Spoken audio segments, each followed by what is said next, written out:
Sa kwentong ito, susundan natin si Kuya Bino at ang kanyang kapatid na si Lani sa kanilang pakikipagsapalaran sa isang bahay kubo sa gitna ng kagubatan.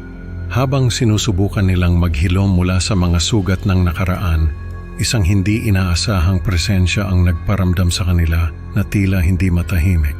Sa gitna ng mga bulong at anino, matutuklasan nila ang tunay na dahilan ng pagkabagabag ng kanilang yumaong ina. Handa na ba kayong sumama sa isang paglalakbay na puno ng hiwaga at takot? Tara na at alamin ang kwento ng kanilang pakikipagsapalaran sa mga anito. Kumusta po? Ako si Kuya Bino. Nag-aaral po ako noon sa kolehiyo sa Maynila. Kaso kinailangan kong tumigil sa pag-aaral para sa nakababata kong kapatid na si Lani. Hindi ko na lang idedetalye kung ano ang nangyari sa kanya, pero may kinalaman yon sa droga. Nung time na yon, isa lang ang nasa isip ko. Kailangan kong alagaan si Lani. Kailangan kong bantayan siya dahil kung hindi, baka tuluyan na siyang maligaw ng landas. Kaya umuwi ako sa amin, sa bahay kubo namin sa gitna ng kagubatan. Sabi ko sa sarili ko, sa oras na makabalik sa dati si Lani, ay pwede na akong bumalik sa Maynila at ipagpatuloy ang pag-aaral. Pero sa ngayon, siya muna ang priority ko.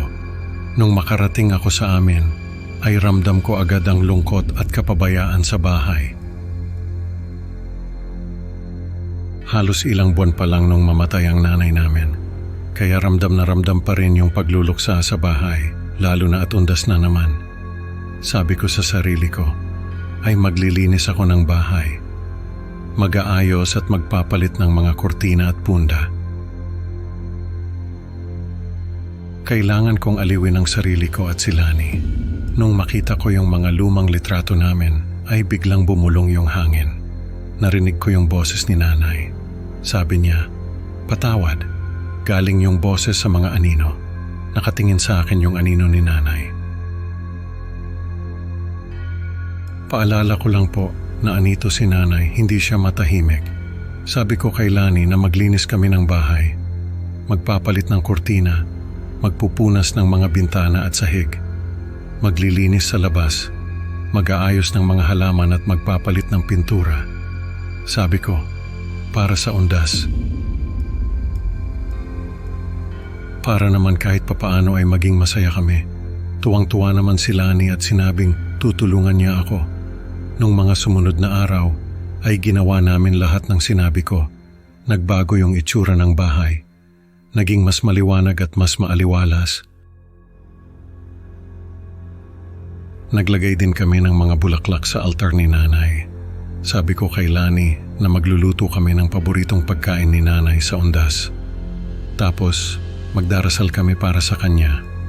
Sa isip ko, ay matutuwa si nanay sa ginawa namin.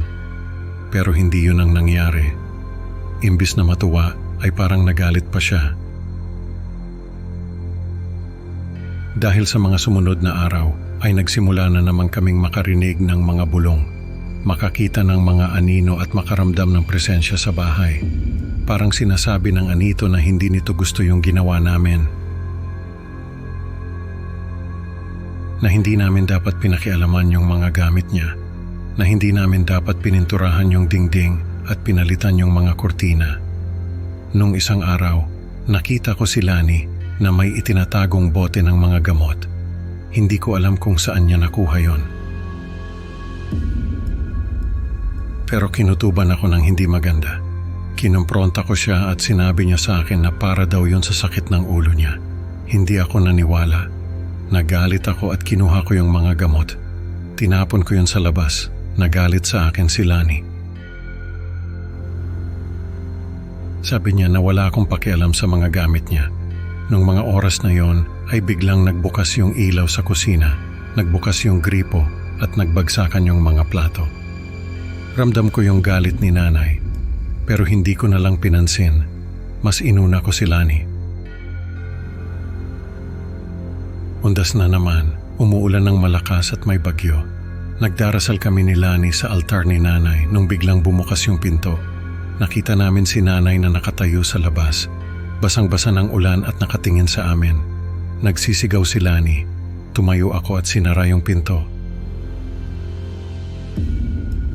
Pero binuksan ulit yun ni nanay. Sabi ko sa kanya na tumigil na siya, na hindi na namin kayang dalhin yung mga pinaggagawa niya, na kung galit siya sa amin ay sabihin na lang niya at tatanggapin namin. Pero yung takutin niya kami ay sobra na. Nagalit yung mukha ni nanay, naglalaway na siya at naglalakad papunta sa amin. Nagyakap kami ni Lani. Pareho kaming takot na takot. Pero sabi ko kay Lani, kailangan naming harapin si nanay. Kailangan naming harapin yung anito niya. Dahil kung hindi, ay hindi kami matatahimik. Nagsimula kaming magdasal. Paulit-ulit naming sinabi kay nanay na patawarin niya kami, na kung nagagalit siya sa mga pinaggagawa namin, ay patawarin niya kami. Nung mga oras na yon, ay na-realize ko na hindi pala si nanay ang nagagalit sa amin, kundi yung anito niya. Nung nabubuhay pa kasi si nanay, ay ilang beses na siyang nag-attempt na magpakamatay. Hindi niya magawa dahil sa amin ni Lani, pero dahil sa droga, ay nagawa niya rin sa wakas. Nung mga oras na yon, naintindihan ko na hindi malevolent ghost si nanay, kundi manifestasyon ng sakit at pagsisisi na nararamdaman niya. Paulit-ulit naming sinabi kay nanay na patawarin niya kami, na kung nagalit siya sa mga pinaggagawa namin ay patawarin niya kami. Paulit-ulit din naming sinabi na patawarin niya ang sarili niya, na hindi namin siya kinokondena, na mahal namin siya. Unti-unting naglaho ang multo ni nanay. Nagyakap kami ni Lani at umiyak. Doon nagsimula ang pagkakasundo namin ni Lani. Pinag-usapan namin ang lahat ng bagay. Tinanggap namin ang nakaraan. Nung sumunod na taon ay nakabalik na rin ako sa Maynila.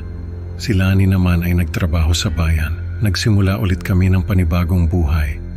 Yung bahay kubo namin sa gitna ng kagubatan ay naging simbolo ng katatagan namin.